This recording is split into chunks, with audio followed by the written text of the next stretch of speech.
여러분, 한번 상상해 보세요. 1920년대의 어느 고요한 가을밤인데 풀벌레 소리조차 완전히 집어삼킬 만큼 거대하고 막 압도적인 기계음이 들려옵니다. 아, 그 물레방아 소리 말씀이시죠? 맞아요. 덜컹덜컹 콸콸콸 쉴 새 없이 돌아가는 육중한 물레방아 소리요. 그런데 이 규칙적이고 거센 파괴음 사이로 누군가의 은밀한 속삭임이 새어나옵니다. 진짜 스릴러 영화의 한 장면 같네요. 그니까요. 생존이랑 탐욕 그리고 권력이 교환되는 아주 위험한 거래의 현장인 거죠. 이게 바로 1925년에 나도양 작가가 발표한 단편소설, 그 유명한 물레방아가 품고 있는 으스스란 첫 단면입니다. 아마 학창 시절에 다들 한 번쯤은 들어보셨을 거예요. 네, 교과서에서 무슨 농촌의 궁핍상을 그린 자연주의 소설 이렇게 딱딱하게 한 줄로 요약해서 기억하고 계신 분들도 많을 텐데요. 오늘 우리의 깊은 탐구는 바로 그 박제된 요약을 완전히 찢어버리는 데서 출발합니다. 오, 기대되는데요. 오늘 우리는 이 텍스트 안에 숨겨진 자본주의의 잔혹한 작동 방식, 권력 앞에 무너지는 인간의 밑바닥 욕망, 그리고 서늘한 상징들을 현대적인 관점에서 아주 낱낱이 해체해볼 계획입니다. 자, 그럼 본격적으로 파헤쳐볼까요? 네, 좋습니다. 이 작품을 단순히 옛날 농촌 이야기로 덮어두기엔 그 안에 담긴 자본과 인간성의 충돌 메커니즘이 오늘날 현실이랑 너무나도 맞닿았거든요. 맞아요. 특히 방금 오프닝에서 묘사해주신 공간 있잖아요. 네, 물레방앗간이라는 무대 설정 자체가 작가의 엄청난 치밀한 계산입니다. 텍스트 묘사가 장난 아니더라고요. 그렇죠. 텍스트가 이 공간을 되게 감각적으로 그려내요. 쏟아져 내리는 물이 그 육중한 물레방아를 번쩍 쳐들었다가 내동댕이 치고 막 청룡과 백룡이 용수숨 치는 듯한 물살이 몰아친다고 하잖아요. 와, 표현이 진짜 역동적이네요. 거기에 허연 격화류가 켜켜이 쌓여서 분위기는 또 엄청 어두침침하고요. 눈앞에 확 그려집니다. 그러니까 이 물레방아 뼈는 단순히 곡식을 찢는 평화로운 농촌의 상징이 절대 아닌 거죠. 전혀 아니죠. 오히려 압도적인 외부의 힘, 그러니까 그 쏟아지는 물살에 의해서 끊임없이 강제로 돌아가야만 하는 거대한 동력장치인 거잖아요. 바로 그겁니다. 거기서 정말 흥미로운 점은 그 외부의 힘에 의해 통제할 수 없이 돌아간다는 물리적 속성이에요. 이게 소설의 핵심을 완벽하게 관통하거든요. 아, 주인공들의 운명처럼요? 맞아요. 1920년대 식민지 조선의 농촌이 거대한 경제적 격변기였잖아요. 과거에 좀 온정주의가 섞여 있던 지주와 소작농 관계가 철저히 해체된 거죠. 오로지 돈, 현금과 이윤만 남은 거네요. 네, 아주 잔혹한 자본주의적 계약 관계로 재편되던 시기였습니다. 물레방아는 위로 솟구쳤다가 바닥으로 곤두박질 치는 기계잖아요. 아, 그러니까 아무리 발버둥 쳐도 벗어날 수 없는 빈곤의 굴레를 보여주는 거군요? 정확합니다. 주인공 방원과 아내가 자본이라는 외부 동력에 의해 처참하게 짓밟히게 될 비극적 운명을 시각화한 완벽한 장치인 셈이죠. 와, 그렇게 보니까 진짜 소름 돋네요. 그리고 바로 그 운명의 수레바퀴 아래서 가장 노골적인 권력의 거래가 시작되잖아요? 네, 신치규와 방원의 아내 이야기죠. 맞아요. 마을의 막강한 지주이자 50대 중반의 탐욕스러운 부자 신치규, 그리고 방언의 아내인 22살의 매혹적인 여성이 그 물레방앗간 옆에서 밀회를 가집니다. 나이 차이부터가 벌써 엄청나네요. 그러니까요. 근데 신치규가 아내를 유혹하는 방식을 보면 이건 단순한 치정극이 아니에요. 대사가 이렇습니다. 내일이라도 방언이란 놈을 내쫓고 너를 불러들일 터니. 완전히 협박이네요. 네. 남편의 밥줄, 아니 사실상 목숨줄을 쥐고 흔들면서 성적인 굴복을 요구하는 거잖아요. 저는 이걸 보면서 현대의 갑질 혹은 권력을 이용한 그루밍 범죄랑 똑같다고 느꼈거든요. 네, 맞습니다. 여기서 우리는 권력이 어떻게 폭력으로 치환되는지 그 끔찍한 과정을 보게 됩니다. 신치규는 방원의 생사여탈권을 쥐고 있어요. 당시에는 일자리 잃으면 진짜 끝장이었으니까요. 그렇죠. 지금처럼 이직을 할 수 있는 게 아니잖아요. 지주에게 소작지나 일자리를 뺏긴다는 건 다가오는 겨울에 온 가족이 말 그대로 굶어 죽는다는 걸 의미했습니다. 세상에. 신치규는 자기가 쥔 자본이 타인의 생존을 통제하는 그 절대 반지라는 걸 너무 잘 알고 있었던 거예요. 그걸 무기 삼아 가장 취약한 계층의 여성을 취하려 한 거죠. 마치 마을의 유일한 식수원을 독점한 사람이 물 한 모금 줄 테니까 가장 모욕적인 요구를 들어라 뭐 이러는 거랑 똑같네요. 도망칠 것도 없는데. 아주 적절한 비유입니다. 그럼 여기서 여러분께 질문을 하나 던져보고 싶어요.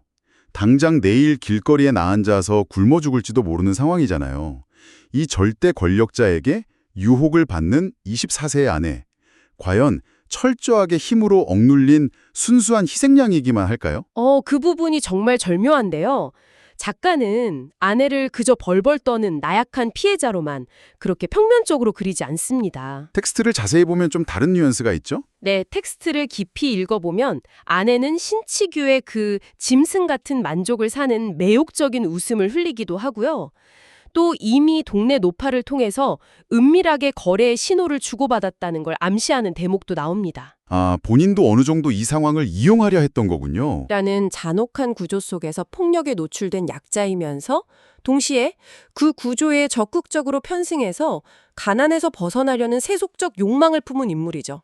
굉장히 입체적입니다. 생계를 쥔 권력자의 변덕이 어떤 결과를 낳는지 방언의 상황을 보면 뼈저리게 느껴집니다. 그 밀회가 있은 지 딱 사흘 뒤에 신치규가 방언을 부르거든요. 해고 통보를 하죠. 네, 아무 이유도 없이 우리 집에 사정이 있으니 다른 곳으로 가라 이러면서 일방적으로 쫓아냅니다. 방언이 막 애골보골 매달리는데 철저하게 무시당해요. 생계 기반이 하루아침에 아주 자의적인 권력에 의해 박살나는 순간입니다. 여기서 작품을 관통하는 아주 중요한 문장이 나오잖아요. 아, 그 문장이요? 주인은 돈 가지고 사람을 사고팔 수도 있는 것이다. 네.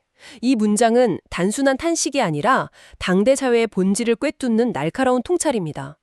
조선의 법적인 신분제는 이미 폐지됐잖아요. 네, 신분제는 없어졌죠. 하지만 그 빈자리에 자본이라는 더 견고하고 무자비한 신분제가 들어섰음을 선언하는 겁니다.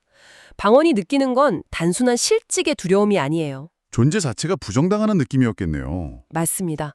자기 노동력, 자존엄, 심지어 사랑하는 아내까지도 돈 앞에서는 언제든 처분될 수 있는 상품으로 전락해버렸다는 그 지독한 무력감을 마주한 거죠. 그렇게 벼랑 끝으로 내몰린 무력감은 결국 가장 비극적인 방향으로 터져버리잖아요. 쫓겨난 방언이 하늘이 무너지는 심정으로 아내한테 달려갑니다. 가서 안주인한테 사정이라도 좀 해보자고 막 화소연을 해요. 부부가 같이 힘을 합쳐야 할 순간이죠. 근데 여기서 아내의 반응이 방언의 마지막 남은 이성을 뚝 끊어놓습니다. 이제부터는 나를 어떻게 먹여 살릴 터요? 라면서 오히려 차갑게 방언을 몰아세우거든요. 아, 그 장면. 경계적 파탄이 어떻게 가족 공동체를 완전히 파괴하는지 보여주는 결정적 장면입니다. 적반하장도 유분수지 호강시켜준다고 데려와 놓고 이게 무슨 꼴이냐는 거잖아요. 방언 입장에서는 진짜 미칠 노릇이죠. 네, 화폐 경제가 막 유립되면서 인간관계조차 이익과 손실이라는 계산으로 바뀌어버린 거예요. 방언에게 아내의 이 질책은 완전한 사형 선고였을 겁니다. 극도의 수치심과 배신감이 교차했겠죠. 그래서 이어지는 방언의 폭력 묘사가 끔찍하면서도 너무나 복합적이에요. 깊은 탄식이 나오더라고요. 방언이 아내 머리채를 휘어잡고 막 무자비하게 때립니다. 네, 안타까운 장면이죠. 근데 텍스트를 보면 이걸 그냥 남편의 난동으로 안 그려요. 방언이 아내를 때리면서 자기의 마음을 자기의 이빨로 물어뜯는 것이나 다름없이 아팠다. 이렇게 묘사하거든요. 자기도 찌러지는 고통을 느끼는 거죠. 맞아요. 자기가 겪은 계급적 절망이나 분노를 진짜 원인 제공자인 신치규한테는 향하지 못하고 그 좁은 방구석에서 가장 만만한 아내에게 쏟아붓는 겁니다. 현대의 분노 조절 장애나 수평적 폭력의 아주 전형적인 모습이에요. 이것을 더 큰 그림과 연결해 보면 심리학에서 말하는 전위된 분노입니다. 권력 꼭대기에 있는 포식자를 공격할 수 없으니까 그 분노가 가장 아래로 향하는 거죠. 참 비겁하면서도 서글픈 폭력이네요. 역설적으로 방언이 자본 권력 앞에서 얼마나 위축되어 있는지를 증명하는 셈이죠. 하지만 이 억눌린 구조가 그날 밤에 산산조각 납니다. 네, 술 마시고 돌아오던 방언이 신치규랑 아내가 물레방앗간에서 나오는 걸 직접 목격하게 되잖아요. 시각적인 충격을 받은 거죠. 속에서 걸어 나오는 그 늙은 영감을 보는 순간 그 거대한 장벽이 와르르 무너진 겁니다. 저 인간도 나와 다를 바 없는 탐욕스러운 수컷일 뿐이다 이걸 깨달은 거죠. 네, 그 깨달음이 신분제적 두려움을 완벽한 분노로 치환시킵니다. 바로 그 순간 방언에게서 초자연의 무서운 힘이 폭발합니다. 평생을 억눌려 살았던 소장농이 처음으로 지주에게, 즉 자본을 향해 물리적인 타격을 가하는 엄청난 장면이에요. 뱀이 개구리 잡아먹듯이 아주 잔인하게 짓밟아버리죠. 네, 억눌린 자의 처절한 반격이었지만 결과는 참혹했습니다. 자본주의 시스템은 물리적 폭력을 행사한 빈민을 그냥 철저히 격리해버리니까요. 맞습니다. 그래서 상해죄로 감옥에서 석 달을 보내고 나오잖아요. 출소한 방언이 마주한 현실이 어땠을까요? 아내는 버젓이 신치규의 집 안방을 차지하고 있습니다. 여기서 작품이 아주 숨막히는 클라이맥스로 진입하죠. 네, 방언이 칼을 품고 한밤중에 아내를 찾아가는데 이 실라리가 1년 전 그들의 과거랑 너무 선명하게 대비돼서 소름이 돋더라고요. 맞아요. 서사고조에서 가장 핵심적인 대조입니다. 현재의 방언이 칼을 들이대면서 가자, 멀리 멀리 도망을 가자 이렇게 애원을 하잖아요. 네, 근데 아내가 아주 단호하게 거절하죠. 그게 진짜 기가 막힌 모순이에요. 불과 1년 전에는 두 사람이 전 남편의 칼부림 위협 속에서도 야반 도주를 했던 사이잖아요. 목숨 걸고 생존과 사랑을 위해 도망쳤던 사람들이죠. 그러니까요. 근데 지금은 방언이 도망치자고 매달리는데 아내가 나는 죽으면 죽었지 그만 그렇게 구차하고 천한 생활을 다시 하긴 싫어요 라면서 뿌리칩니다. 네. 과거에는 칼끝을 피해 도망쳤는데 이제는 칼끝 앞에서도 자본의 품을 안 떠나겠다고 버티는 거예요. 이 비교를 통해서 볼 때 아내의 선택은 단순한 변심이 아니네요. 아닙니다. 지독한 가난에 대한 공포와 물질적 풍요를 향한 맹목적 추구로 완전히 변질된 거죠. 감옥에서 갓 나온 남편을 따라가면 다시 그 지옥 같은 가난이 시작될 텐데 한 번 맛본 물질의 안락함을 절대 포기 못하는 겁니다. 돈 앞에서 인간성이 어떻게 파괴되는지 보여주는 거네요. 그래서 결국 방언이 아내의 가슴을 칼로 찌르고 자기도 죽음을 택하는 아주 충격적이고 처참한 결말을 맺습니다. 네, 목숨 걸고 이룬 결합이 가장 끔찍한 살인과 자살로 끝난 겁니다. 자, 여기서 정말 흥미로운 부분이 등장합니다.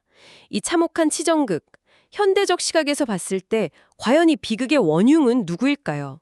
여러분은 누구에게 책임을 물으시겠습니까? 겉보기엔 살인자 방언이나 도덕을 버린 아내를 탓하기 쉽지만 근본을 파고들면 의견이 진짜 치열하게 갈릴 수밖에 없죠. 저는 사실 가장 큰 가해자는 신치규, 그러니까 자본의 폭력이라고 봐요.